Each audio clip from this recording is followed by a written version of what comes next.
राधे राधे। जय श्री कृष्ण। श्री पुरुषोत्तम भगवान की जय। इससे पहले भी आप लोगों को मैंने विभिन्न कथाओं को सुनाया है, उसके लिए आप सभी का धन्यवाद। आज सुनेंगे पुरुषोत्तम मास महामत्य के चौथे दिन की कथा। और उससे पहले जानिए कि आज के शुभ मुहूर्तों के बारे में। आज 20 मई है और बुधवार है, और आज ज्येष्ठ मास के शुक्ल पक्ष की चतुर्थी तिथि सुबह 11:07 तक रहेगी। उसके बाद पंचमी तिथि प्रारंभ होगी और आज ब्रह्म मुहूर्त सुबह 4:11 से 4:59 तक रहेगी। सूर्योदय होगा 5:47 पर। सूर्यास्त होगा शाम 6:59 पर। आज आद्रा नक्षत्र सुबह 6:11 तक रहेगा। उसके बाद पुनर्वसु नक्षत्र आरंभ होगा। भद्रा काल मंगलवार की देर रात 12:39 से शुरू हुआ है, तो आज सुबह 11:06 पर समाप्त होगा। भद्रावास इस बार स्वर्गलोक में रहेगा। यह भद्रा पृथ्वी लोक पर अशुभ नहीं मानी जाएगी।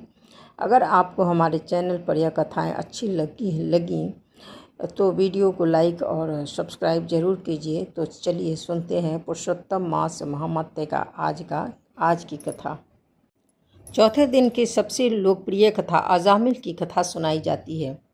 तो आइए अजामिल की कथा को सुनते। महाराज परीक्षित ने शील सुखदेव स्वामी से पूछा था कि मनुष्य को नारकीय जीवन के विविध दशाओं में गिरने से किस प्रकार बचाया जा सकता है। तो शील सुखदेव स्वामी उत्तर देते हैं कि जिस आत्मा ने भगवान श्री कृष्ण की शरण ग्रहण कर ली है वह निश्चित रूप से नरक नहीं जा सकता। वहाँ जाने की तो बात दूर, वह अपने सपनों में भी न तो यमराज को न ही उनको दूतों को देखता है। जो मनुष्य ले जाने में समर्थ है, दूसरे शब्दों में यदि कोई नरक में गिरने से अपने आप को बचाना चाहता है तो उसे पूर्ण रूप से भगवान श्री कृष्ण की शरण में जाना चाहिए, क्योंकि यह सूचित करता है यदि कोई निष्ठापूर्वक एक बार ही भगवान श्री कृष्ण की शरण ग्रहण करता है तो उसे बचा लिया जाता है, भले ही पाप करने के कारण संकोचवश वह नीचे गिर रहा हो। इस संबंध में विद्वत जन तथा संत पुरुष एक अत्यंत प्राचीन ऐतिहासिक घटना का वर्णन करते हैं, जिसमें भगवान श्री विष्णु तथा यमराज के दूतों के बीच संवाद हुआ था। और इस कथा को मुझसे सुनिए। कान्यकुब्ज नामक नगर में अजामिल नाम का एक ब्राह्मण था, जिसने एक वेश्या से विवाह करके उस निम्न श्रेणी की स्त्री की संगति के कारण अपने समस्त ब्राह्मणोचित गुण को खो दिया। वह पतित ब्राह्मण अजामिल दूसरों को बंदी बनाकर उन्हें जुए में धोखा देकर या सीधे उन्हें लूटकर कष्ट पहुंचाता था। इस प्रकार से वह अपनी जीविका चलाता था और अपनी पत्नी तथा बच्चों का भरण पोषण करता था।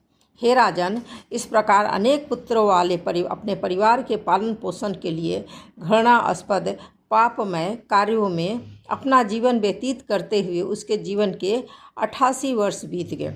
उस वृद्ध अजामिल के 10 पुत्र थे, जिनमें से सबसे छोटे बालक का नाम उसने नारायण रखा था। चूँकि नारायण सबसे छोटा था, अतः स्वाभाविक है कि वह अपने पिता तथा माता दोनों का ही बहुत लाडला था। बालक की तोतली भाषा तथा लड़खड़ाती चाल से वृद्ध अजामिल उसके प्रति अत्यधिक आसक्त था। वह हमेशा उस बालक की देखरेख करता था तथा उसके क्रियाओं का आनंद लेता था। जब अजामिल भोजन करता तो वह बालक को खाने के लिए पुकारता, और जब वह कुछ पीता तो उसे पीने के लिए बुलाता। उस बालक की देखरेख करने तथा उसका नाम पुकारने में सदा लगा रहकर अजामिल यह न समझ पाया कि उसका समय अब समाप्त हो चुका है। मृत्यु उसके सिर पर खड़ी है। जब मूर्ख अजामिल की मृत्यु का समय आ गया तो वह एकमात्र अपने पुत्र नारायण के विषय में सोचने लगा। तब अजामिल ने 3 भयावह व्यक्तियों को देखा, जिसके शरीर वक्र, भयानक और मुख टेढ़े थे और शरीर पर रोम खड़े हुए थे। वे अपने हाथों में रस्सियाँ लिए हुए उसे यमराज लोक ले जाने हेतु आए थे। जब उसने उन्हें देखा तो वह अत्यधिक विमोहित हो गया और कुछ दूर पर खेल रहे अपने पुत्र के प्रति आसक्ति के कारण अजामिल उसका नाम लेकर जोर जोर से नारायण नारायण पुकारने लगा। इस प्रकार अपनी आँखों में आंसू भरे हुए किसी प्रकार से उसने नारायण के पवित्र नाम का उच्चारण किया। हे राजन, जब विष्णु दूत ने मरणासन अजामिल के मुख से अपने स्वामी के पवित्र का नाम को सुना, तो जिसने निश्चित ही पूर्ण उद्विग्नता में निरापराध भाव से उच्चारण किया था, तो वे तुरंत वहां पहुंच गए। यमराज के दूत वेश्यापति अजामिल के हृदय के अंदर से आत्मा को खींच रहे थे, किंतु भगवान विष्णु के दूत ने गूंजती वाणी में उन्हें ऐसा करने से मना कर दिया। जब सूर्य के पुत्र यमराज के दूतों को इस प्रकार मना किया गया, तो उन्होंने कहा, हे महाशय, आप कौन हैं जिन्होंने यमराज के अधिकार क्षेत्र को ललकारने की धृष्टता की है? हे महाशयों, आप किनके सेवक हो, कहाँ से आए हो और अजामिल का शरीर छूने से हमें क्यों मना कर रहे हो? क्या आप सर्वलोक के देवता हो, उपदेवता हो, या कि सर्वश्रेष्ठ भक्तों में से कोई हो? यमदूते ने कहा, आप सभी की आंखें कमल के फूल की पंखुड़ियों के समान है, पीला रेशमी वस्त्र पहने हुए हैं, कमल की मालाओं से सुशोभित तथा अपने सिरों पर अत्यंत आकर्षक मुकुट पहने एवं अपने कानों में कुंडल धारण किए आप सभी नव यौवन से पूर्ण एवं तरोताज़ा प्रतीत हो रहे हों। आप सभी की 4 लंबी भुजाएं धनुष तथा तरकस, तलवार, गदा, शंख, चक्र तथा कमल के फूलों से अलंकृत हैं। आपके तेज ने इस स्थान के अंधकार को अपने असामान्य प्रकाश से भगा दिया है, तो महोदय, आप हमें क्यों रोक रहे हैं? श्री सुखदेव स्वामी ने आगे कहा कि यमराज के दूतों द्वारा इस प्रकार संबोधित किए जाने पर वासुदेव के सेवक मुस्कुराए और उन्होंने गर्जना करते हुए बादलों की ध्वनि जैसी गंभीर वाणी में बोले, अहो भाग्य! विष्णु दूतों ने कहा, यदि तुम लोग सचमुच ही यमराज के सेवक हो, तो तुम्हें हमसे धार्मिक सिद्धांतों के अर्थ तथा अधर्म के लक्षणों की व्याख्या करनी चाहिए। दूसरों को दंड देने की विधि क्या है? दंड के वास्तविक पात्र कौन हैं? क्या सकाम कर्मों में लगे सारे कर्म दंडनीय हैं या उनमें से केवल कुछ ही हैं? यमदूतों ने उत्तर दिया, जो वेदों के द्वारा संस्तुत है वही धर्म है और इसका विलोम अधर्म है। वेद साक्षात पूर्ण पुरुषोत्तम भगवान हैं, श्री नारायण हैं और स्वयं उत्पन्न हुए हैं। यह हमने यमराज से सुना है। समस्त कारणों के कारण परम रूप श्री नारायण आध्यात्मिक जगत में अपने धाम में स्थित हैं। यद्यपि वे भौतिक प्रकृति के तीनों गुणों सत्वगुण, रजोगुण और तमोगुण के अनुसार संपूर्ण विराट जगत का नियंत्रण करते हैं। इस प्रकार विभिन्न जीवों को भिन्न भिन्न गुण, नाम, वर्णाश्रम, धर्म के अनुसार कार्य तथा रूप प्रदान किए जाते हैं। इस प्रकार नारायण संपूर्ण विराट जगत के कारण स्वरूप हैं। सूर्य, अग्नि, आकाश, वायु, देवगण, चंद्रमा, संध्या, दिन, रात, दिशाएं, जल, स्थल तथा स्वयं परमात्मा, ये सभी जीव के कार्यों के साक्षी हैं। दंड के पात्र वे हैं जिनकी पुष्टि इन अनेक साक्षियों ने की है कि वे निर्दिष्ट नियमित कार्यों से विचलित हुए हैं। सकाम कर्मों में लगा हुआ प्रत्येक व्यक्ति अपने पाप कर्म के अनुसार दंड दिए जाने के उपयुक्त होता है।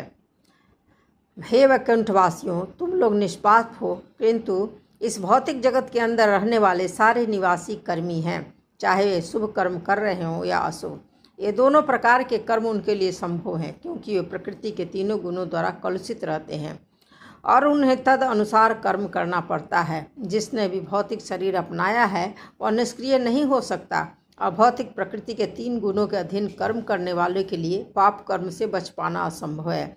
इसलिए इस भौतिक जगत के सारे जीव दंडनीय हैं। इस जीवन में अपने धार्मिक या अधार्मिक कार्यों की मात्रा के अनुपात में मनुष्य अपने अगले जीवन में अपने कर्म के अनुरूप फलों को भोग करता है या कष्ट उठाता है। हे देव श्रेष्ठों, हम विभिन्न प्रकार के 3 जीवन को देखते हैं जो प्रकृति के 3 गुणों के कलमश के कारण होते हैं। इस प्रकार शांत जीव अशांत तथा मूर्ख सुखी दुखी या इन दोनों के बीच तथा धार्मिक अधार्मिक या अर्धधार्मिक माने जाते हैं। हम यह निष्कर्ष निकाल सकते हैं कि अगले जीवन में ये 3 प्रकार की भौतिक प्रकृतियाँ किस प्रकार से कर्म करेंगी। जिस प्रकार वर्तमान वसंत काल भूत तथा भविष्य के वसंत कालों की प्रकृति को सूचित करता है, उसी प्रकार सुख दुख या सुख दुख दोनों से मिश्रित यह जीवन मनुष्य के भूत तथा भावी जीवन के धार्मिक तथा अधार्मिक कार्यों के विषय में साक्ष्य प्रस्तुत करता है। सर्वशक्तिमान यमराज ब्रह्मा के ही समान हैं, क्योंकि जब वे अपने निजी लोक या परमात्मा की भांति हर एक के हृदय में स्थित होते हैं तो वे मन के द्वारा जीव के विगत कार्यों का अवलोकन करते हैं और यह समझ जाते हैं कि जीव अगले जीवन में किस प्रकार का कर्म करेगा। जिस प्रकार सोया हुआ व्यक्ति अपने सपने में प्रकट हुए शरीर के अनुसार कार्य करता है और उसे स्वयं मान लेता है, उसी प्रकार मनुष्य अपने वर्तमान शरीर से अपनी पहचान बनाता है और जिसे उसने अपने विगत धार्मिक या अधार्मिक कार्यों के कारण प्राप्त किया है, और वह